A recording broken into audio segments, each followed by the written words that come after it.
الحمد لله رب العالمين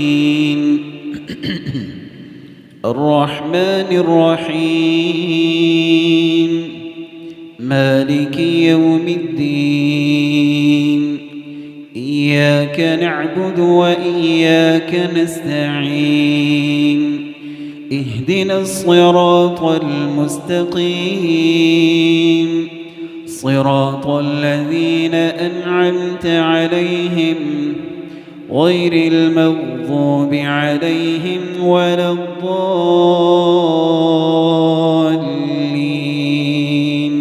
آمين.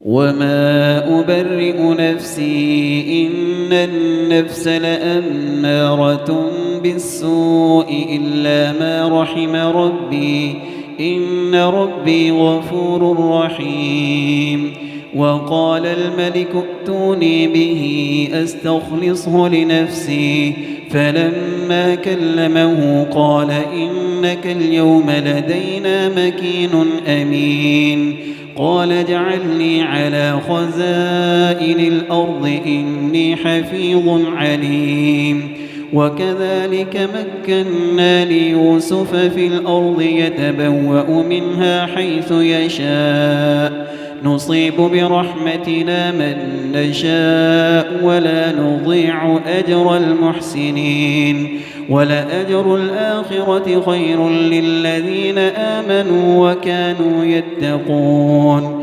وجاء إخوة يوسف فدخلوا عليه فعرفهم وهم له منكرون.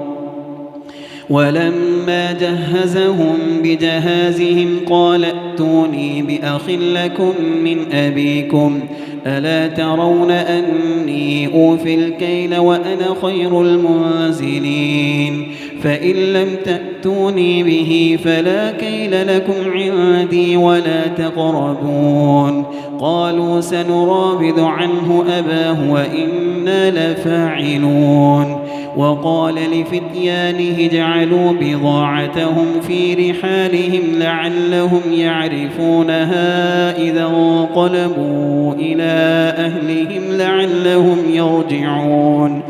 فلما رجعوا إلى أبيهم قالوا يا أبانا منع منا الكيل فأرسل معنا أخانا نكتل وإنا له لحافظون. قال هل آمنكم عليه إلا كما أمنتكم على أخيه من قبل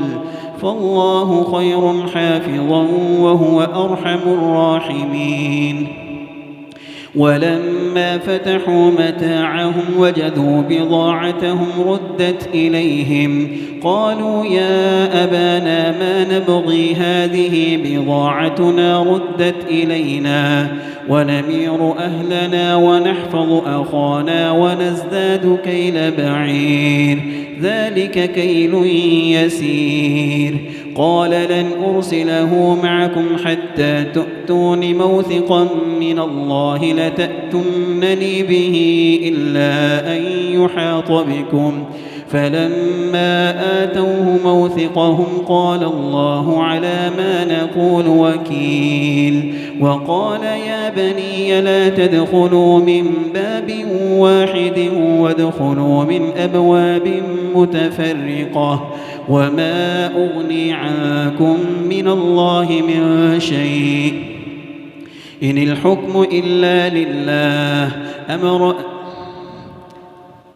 قالوا يا أبانا ما نبغي هذه بضاعتنا ردت إلينا ونمير أهلنا ونحفظ أخانا ونزداد كيل بعير ذلك كيل يسير. قال لن أرسله معكم حتى تؤتون موثقا من الله لتأتونني به إلا أن يحاط بكم. فلما آتوه موثقهم قال الله على ما نقول وكيل. وقال يا بني لا تدخلوا من باب واحد وادخلوا من أبواب متفرقة وما أغني عنكم من الله من شيء إلا حاجة في نفس يعقوب قضاها وإنه لذو علم لما علمناه ولكن أكثر الناس لا يعلمون.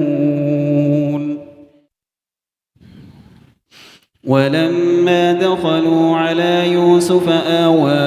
إليه أخاه قال إني أنا أخوك فلا تبتئس بما كانوا يعملون. فلما جهزهم بجهازهم جعل السقاية في رحل أخيه ثم أذن مؤذن أيتها العير إنكم لسارقون. قالوا وأقبلوا عليهم ماذا تفقدون؟ قالوا نفقد صواع الملك ولمن جاء به حمل بعير وأنا به زعيم. قالوا تالله لقد علمتم ما جئنا لنفسد في الأرض وما كنا سارقين. قالوا فما جزاؤه إن كنتم كاذبين؟ قالوا جزاؤه من وجد في رحله فهو جزاؤه كذلك نجزي الظالمين. فبدأ بأوعيتهم قبل وعاء أخيه ثم استخرجها من وعاء أخيه كذلك كدنا ليوسف ما كان ليأخذ أخاه في دين الملك إلا أن يشاء الله نرفع درجات من نشاء وفوق كل ذي علم عليم.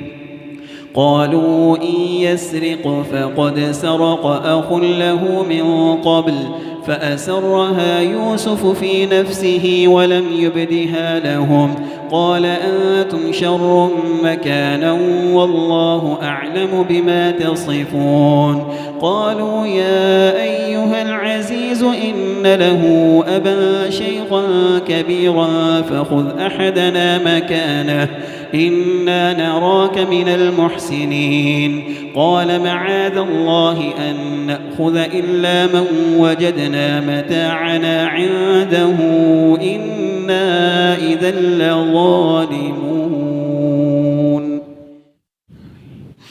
وقال يا بني لا تدخلوا من باب واحد وادخلوا من أبواب متفرقة وما أغني عنكم من الله من شيء إن الحكم إلا لله عليه توكلت وعليه فليتوكل المتوكلون. ولما دخلوا من حيث أمرهم أبوهم ما كان يغني عنهم من الله من شيء إلا حاجة في نفس يعقوب قضاها وإنه لذو علم لما علمناه ولكن أكثر الناس لا يعلمون. ولما دخلوا على يوسف آوى إليه أخاه قال إني أنا أخوك فلا تبتئس بما كانوا يعملون.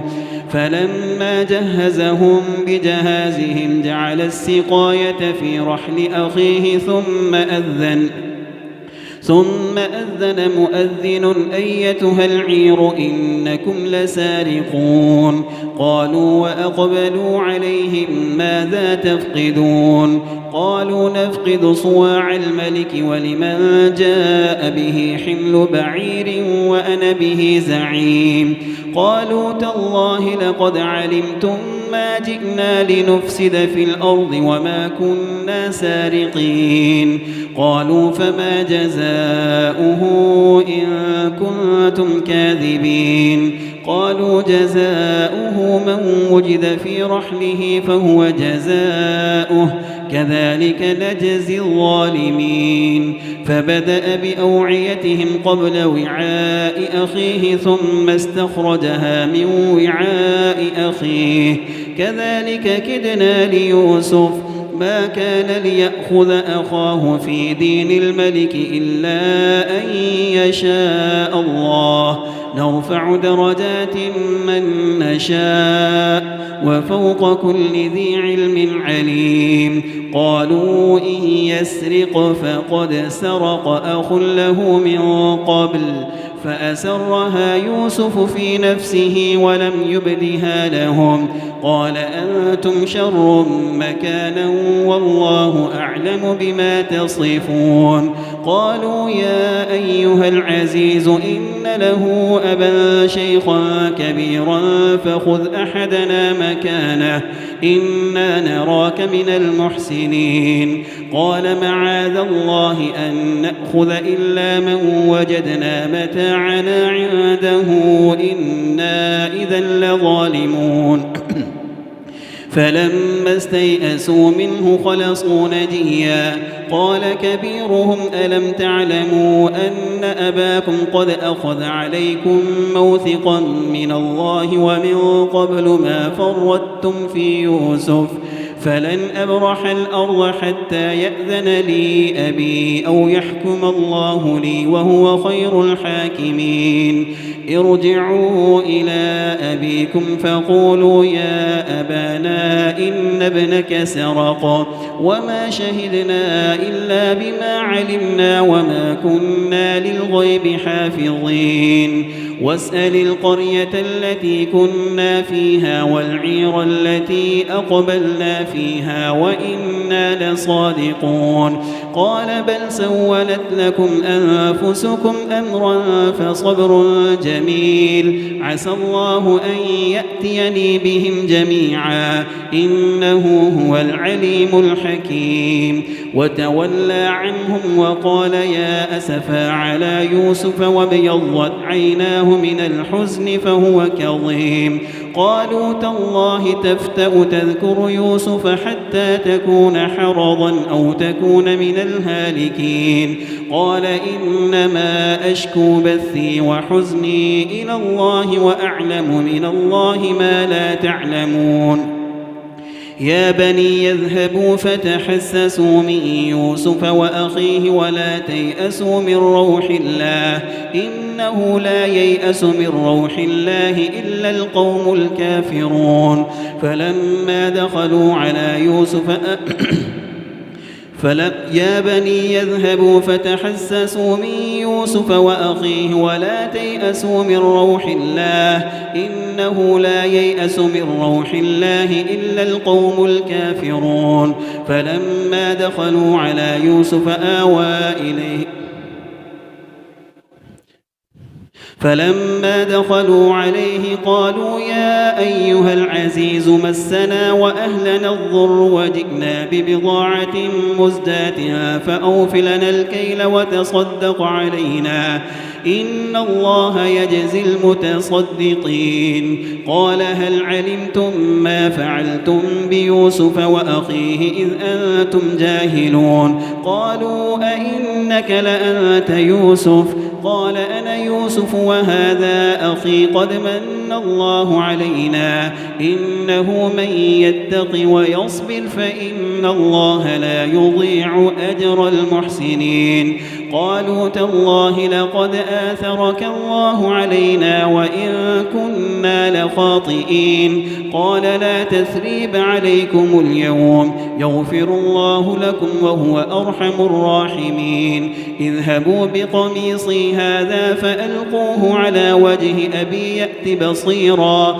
وأتوني بأهلكم أجمعين ولما فصلت العير قال أبوهم إني لأجد ريح يوسف لولا أن تفندون قالوا تالله إنك لفي ضلالك القديم فلما أن جاء البشير ألقاه على وجهه فارتد بصيرا قال ألم أقل لكم إني أعلم من الله ما لا تعلمون قالوا يا أبانا استغفر لنا ذنوبنا إنا كنا خاطئين قال سوف أستغفر لكم ربي إنه هو الغفور الرحيم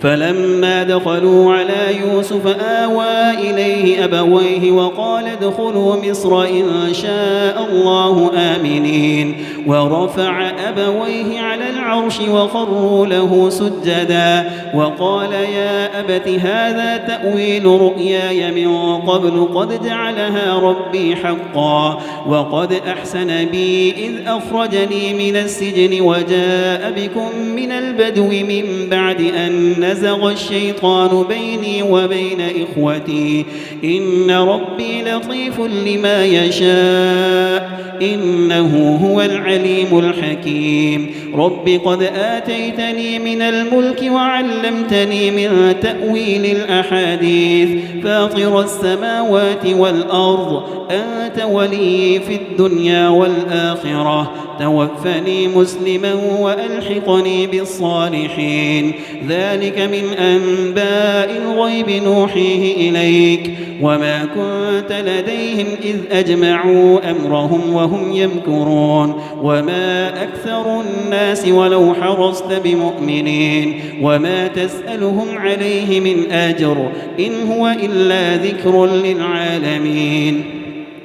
وكأي من آية في السماوات والأرض يمرون عليها وهم عنها معرضون وما يؤمن أكثرهم بالله إلا وهم مشركون أفأمنوا أن تأتيهم غاشية من عذاب الله أو تأتيهم الساعة بغتة وهم لا يشعرون قل هذه سبيلي أدعو إلى الله على بصيرة أنا ومن اتبعني وسبحان الله وما أنا من المشركين وما أرسلنا من قومك إلا رجالا نوحي إليهم من أهل القرى أفلم يسيروا في الأرض فينظروا كيف كان عاقبة الذين من قبلهم ولدار الآخرة خير للذين اتقوا أفلا تعقلون حتى إذا استيأس الرسل وظنوا أنهم قد كذبوا جاءهم نصرنا فنجي من نشاء ولا يرد بأسنا عن القوم المجرمين لقد كان في قصصهم عبرة لأولي الألباب ما كان حديثا يفترى ولكن تصديق الذي بين يديه وتفصيل كل شيء وهدى ورحمة لقوم يؤمنون بسم الله الرحمن الرحيم ألف لام ميم را تلك آيات الكتاب والذي أنزل إليك من ربك الحق ولكن أكثر الناس لا يؤمنون الله الذي رفع السماوات بغير عمد ترونها ثم استوى على العرش وسخر الشمس والقمر كل يجري لأجل مسمى يدبر الأمر يفصل الآيات لعلكم بلقاء ربكم توقنون وهو الذي مد الأرض وجعل فيها رواسي وأنهارا ومن كل الثمرات جعل فيها زوجين اثنين يغشي الليل النهار إن في ذلك لآيات لقوم يتفكرون وفي الأرض قطع متجاورات وجنات من أعناب وزرع ونخيل صنوان وغير صنوان يسقى بماء واحد ونفضل بعضها على بعض في الأكل إن في ذلك لآيات لقوم يعقلون وإن تعجب فعجب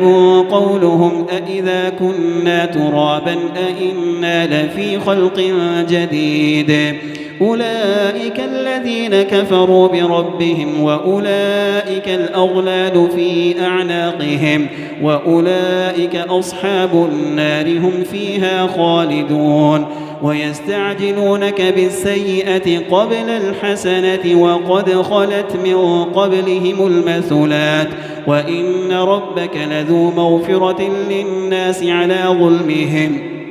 وإن ربك لشديد العقاب ويقول الذين كفروا لولا أنزل عليه آية من ربه إنما أنت منذر ولكل قوم هاد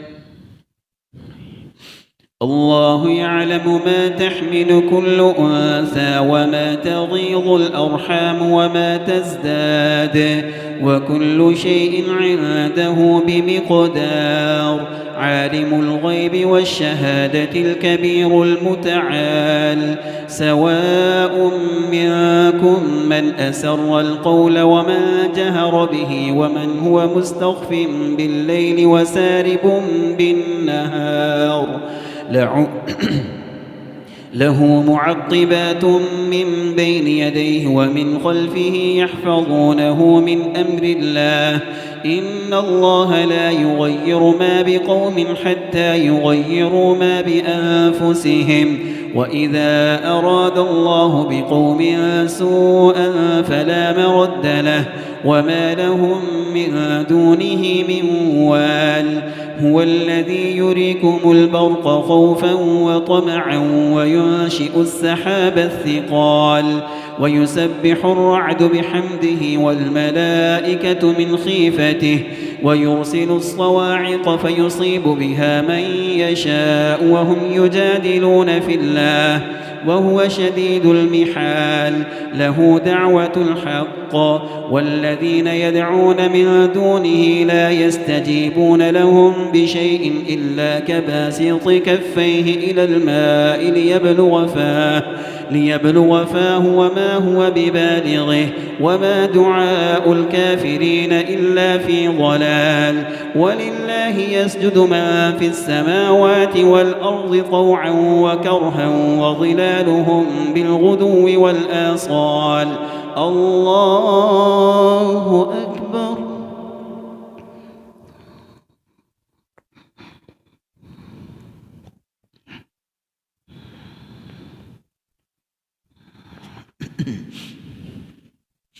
الله أكبر قل من رب السماوات والأرض قل الله قل أفاتخذتم من دونه أولياء لا يملكون لأنفسهم نفعا ولا ضرا قل هل يستوي الأعمى والبصير أم هل تستوي الظلمات والنور أم جعلوا لله شركاء خلقوا كخلقه فتشابه الخلق عليهم قل الله خالق كل شيء وهو الواحد القهار أنزل من السماء ماء فسالت أودية بقدرها فاحتمل السيل زبدا رابيا ومما يوقدون عليه في النار ابتغاء حلية أو متاع زبد مثله كذلك يضرب الله الحق والباطل فأما الزبد فيذهب جفاء وأما ما ينفع الناس فيمكث في الأرض كذلك يضرب الله الأمثال للذين استجابوا لربهم الحسنى والذين لم يستجيبوا له لو أن لهم ما في الأرض جميعا ومثله معه لافتدوا به أولئك لهم سوء الحساب ومأواهم جهنم وبئس المهاد أفمن يعلم أنما أنزل إليك من ربك الحق كمن هو أعمى إنما يتذكر أولو الألباب الذين يوفون بعهد الله ولا ينقضون الميثاق والذين يصلون ما أمر الله به أن يوصل ويخشون ربهم ويخافون سوء الحساب والذين صبروا ابتغاء وجه ربهم وأقاموا الصلاة وأنفقوا مما رزقناهم سرا وعلانية ويدرؤون بالحسنة السيئة أولئك لهم عقبى الدار جنات عدن يدخلونها ومن صلح من آبائهم وأزواجهم وذرياتهم والملائكة يدخلون عليهم من كل باب سلام عليكم بما صبرتم فنعم عقبى الدار والذين ينقضون عهد الله من بعد ميثاقه ويقطعون ما أمر الله به أن يوصل ويفسدون في الأرض أولئك لهم اللعنة ولهم سوء الدار الله يبسط الرزق لمن يشاء ويقدر وفرحوا بالحياة الدنيا وما الحياة الدنيا في الآخرة إلا متاع ويقول الذين كفروا لولا أنزل عليه آية من ربه قل إن الله يضل من يشاء ويهدي إليه من أناب الذين آمنوا وتطمئن قلوبهم بذكر الله ألا بذكر الله تطمئن القلوب الذين آمنوا وعملوا الصالحات طوبى لهم وحسن مآب كذلك أرسلناك في أمة قد خلت من قبلها أمم لتتلو عليهم الذي أوحينا إليك وهم يكفرون بالرحمن قل هو ربي لا إله إلا هو عليه توكلت وإليه متاب ولو أن قرآنا سيرت به الجبال أو قطعت به الأرض أو كلم به الموتى بل لله الأمر جميعا أفلم ييأس الذين آمنوا أن لو يشاء الله لهدى الناس جميعا ولا يزال الذين كفروا تصيبهم بما صنعوا قارعة أو تحل قريبا من دارهم حتى يأتي وعد الله إن الله لا يخلف الميعاد ولقد استهزئ برسل من قبلك فأمليت للذين كفروا ثم أخذتهم فكيف كان عقاب أفمن هو قائم على كل نفس بما كسبت وجعلوا لله شركاء قل سموهم أم تنبئونه بما لا يعلم في الأرض أم بظاهر من القول بل زين للذين كفروا مكرهم وصدوا عن السبيل ومن يضلل الله فما له من هاد لهم عذاب في الحياة الدنيا ولعذاب الآخرة أشق وما لهم من الله من واق مثل الجنة التي وعد المتقون تجري من تحتها الأنهار أكلها دائم وظلها تلك عقبى الذين اتقوا وعقبى الكافرين النار والذين آتيناهم الكتاب يفرحون بما أنزل إليك ومن الأحزاب من ينكر بعضه قل إنما أمرت أن أعبد الله ولا أشرك به إليه أدعو وإليه مآب وكذلك أنزلناه حكما عربيا ولئن اتبعت أهواءهم بعدما جاءك من العلم ما لك من الله من ولي ولا واق ولقد أرسلنا رسلا من قبلك وجعلنا لهم أزواجا وذرية وما كان لرسول أن يأتي بآية إلا بإذن الله لكل أجل كتاب يمحو الله ما يشاء ويثبت وعنده أم الكتاب وإما نرينك بعض الذي نعدهم أو نتوفينك فإنما عليك البلاغ وعلينا الحساب أولم يروا أنا نأتي الأرض ننقصها من أطرافها والله الله يحكم لا معقب لحكمه وهو سريع الحساب. وقد مكر الذين من قبلهم فلله المكر جميعا يعلم ما تكسب كل نفس وسيعلم الكفار لمن عقبى الدار. ويقول الذين كفروا لست مرسلا قل كفى بالله شهيدا بيني وبينكم ومن عنده علم الكتاب. ألف لام را كتاب أنزلناه إليك لتخرج الناس من الظلمات إلى النور بإذن ربهم إلى صراط العزيز الحميد.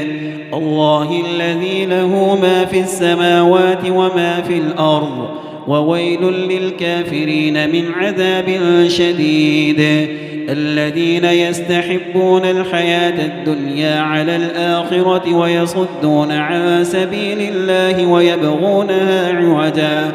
أولئك في ضلال بعيد. وما أرسلنا من رسول إلا بلسان قومه ليبين لهم فيضل الله من يشاء ويهدي من يشاء وهو العزيز الحكيم. ولقد أرسلنا موسى بآياتنا أن أخرج قومك من الظلمات إلى النور وذكرهم بأيام الله إن في ذلك لآيات لكل صبار شكور. وإذ قال موسى لقومه اذكروا نعمة الله عليكم إذ أنجاكم من آل فرعون يسومونكم سوء العذاب ويذبحون أبناءكم ويستحيون نساءكم وفي ذلكم بلاء من ربكم عظيم. وإذ تأذن ربكم لئن شكرتم لأزيدنكم ولئن كفرتم إن عذابي لشديد. وقال موسى إن تكفروا أنتم ومن في الأرض جميعا فإن الله لغني حميد. ألم يأتكم نبأ الذين من قبلكم قوم نوح وعاد وثمود والذين من بعدهم لا يعلمهم إلا الله جاءتهم رسلهم بالبينات فردوا أيديهم في أفواههم وقالوا إنا كفرنا بما أرسلتم به وإنا لفي شك مما تدعوننا إليه مريب. قالت رسلهم أفي الله شك فاطر السماوات والأرض يدعوكم ليغفر لكم من ذنوبكم ويؤخركم إلى أجل مسمى قالوا إن أنتم إلا بشر مثلنا تريدون أن تصدونا عما كان يعبد آباؤنا فأتونا بسلطان مبين. قالت لهم رسلهم إن نحن إلا بشر مثلكم ولكن الله يمن على من يشاء من عباده وما كان لنا أن نأتيكم بسلطان إلا بإذن الله وعلى الله فليتوكل المؤمنون. وما لنا ألا نتوكل على الله وقد هدانا سبلنا ولنصبرن على ما آذيتمونا وعلى الله فليتوكل المتوكلون. وقال الذين كفروا لرسلهم لنخرجنكم من أرضنا أو لتعودن في ملتنا فأوحى إليهم ربهم لنهلكن الظالمين ولنسكننكم الأرض من بعدهم ذلك لمن خاف مقامي وخاف وعيد. واستفتحوا وخاب كل جبار عنيد من ورائه جهنم ويسقى من ماء صديد يتجرعه ولا يكاد يسيغه ويأتيه الموت من كل مكان وما هو بميت ومن ورائه عذاب غليظ. مثل الذين كفروا بربهم أعمالهم كرماد اشتدت به الريح في يوم عاصف لا يقدرون مما كسبوا على شيء ذلك هو الضلال البعيد. ألم تر أن الله خلق السماوات والأرض بالحق إن يشأ يذهبكم ويأتي بخلق جديد وما ذلك على الله بعزيز. وبرزوا لله جميعا فقال الضعفاء للذين استكبروا إنا كنا لكم تبعا فهل أنتم مغنون عنا من عذاب الله من شيء. وقال الشيطان لما قضي الأمر إن الله وعدكم وبرزوا لله جميعا فقال الضعفاء للذين استكبروا إنا كنا لكم تبعا فهل أنتم مغنون عنا من عذاب الله من شيء. قالوا لو هدانا الله لهديناكم سواء علينا أجزعنا أم صبرنا ما لنا من محيص. وقال الشيطان لما قضي الأمر إن الله وعدكم وعد الحق ووعدتكم فأخلفتكم وما كان لي عليكم من سلطان إلا أن دعوتكم فاستجبتم لي فلا تلوموني ولوموا أنفسكم ما أنا بمصرخكم وما أنتم بمصرخي إني كفرت بما أشركتمون من قبل إن الظالمين لهم عذاب أليم. وأدخل الذين آمنوا وعملوا الصالحات جنات تجري من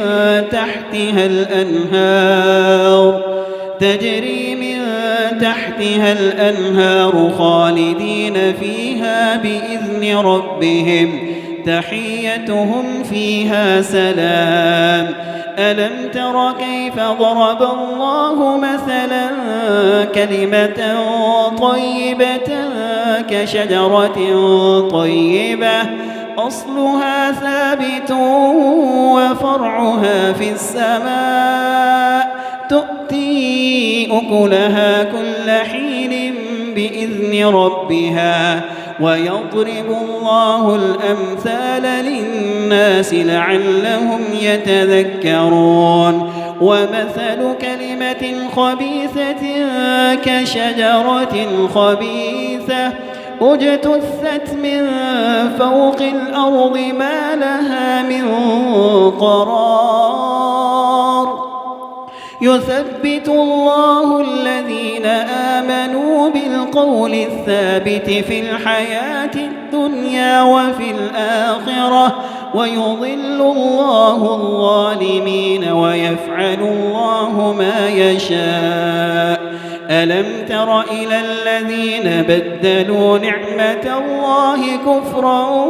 وأحلوا قومهم دار البوار جهنم يصلونها وبئس القرار. وجعلوا لله أندادا ليضلوا عن سبيله قل تمتعوا فإن مصيركم إلى النار. قل لعبادي الذين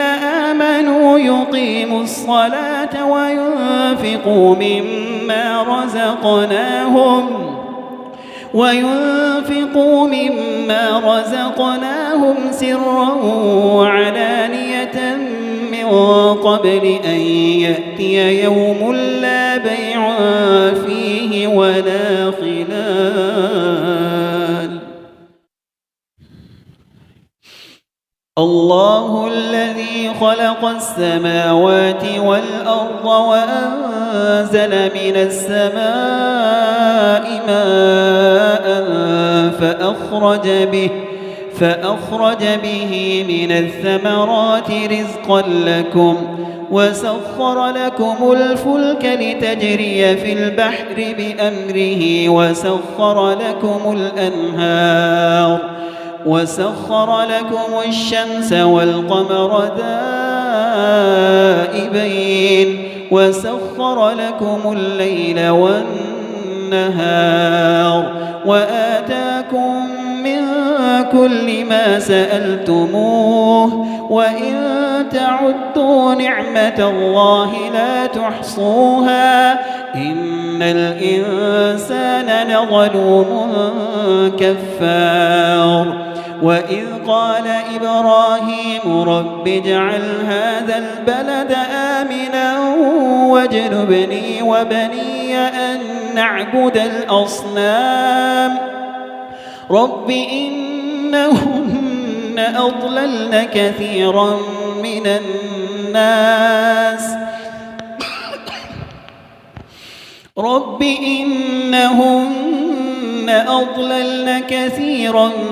من الناس فمن تبعني فإنه مني ومن عصاني فإنك غفور رحيم. ربنا إني أسكنت من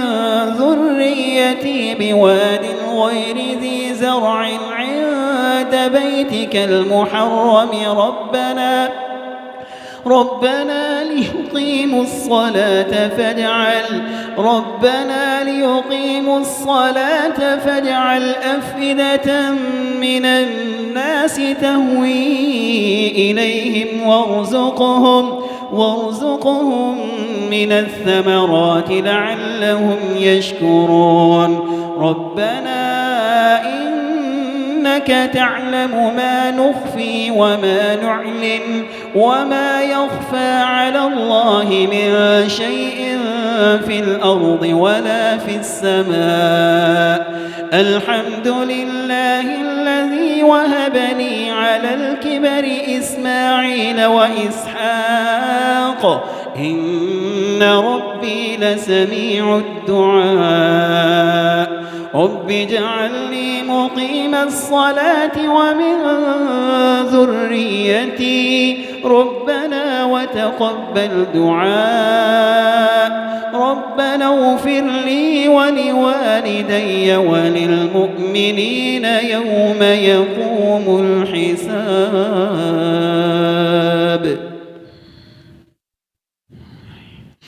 ولا تحسبن الله غافلا عما يعمل الظالمون إنما يؤخرهم ليوم تشخص فيه الأبصار مهطعين مقنعي رؤوسهم لا يرتد إليهم طرفهم وأفئدتهم هواء. وأنذر الناس يوم يأتيهم العذاب فيقول الذين ظلموا ربنا أخرنا إلى أجل قريب نجب دعوتك ونتبع الرسل أولم تكونوا أقسمتم من قبل ما لكم من زوال. وسكنتم في مساكن الذين ظلموا أنفسهم وتبين لكم كيف فعلنا بهم وضربنا لكم الأمثال. وقد مكروا مكرهم وعند الله مكرهم وإن كان مكرهم لتزول منه الجبال فلا تحسبن الله مخلف وعده رسله إن الله عزيز ذو انتقام يوم تبدل الأرض غير الأرض والسماوات وبرزوا لله الواحد القهار وترى المجرمين يومئذ مقرنين في الأصفاد سرابيلهم من قطران وتغشى وجوههم النار ليجزي الله كل نفس ما كسبت إن الله سريع الحساب هذا بلاغ للناس ولينذروا به وليعلموا أنما هو إله واحد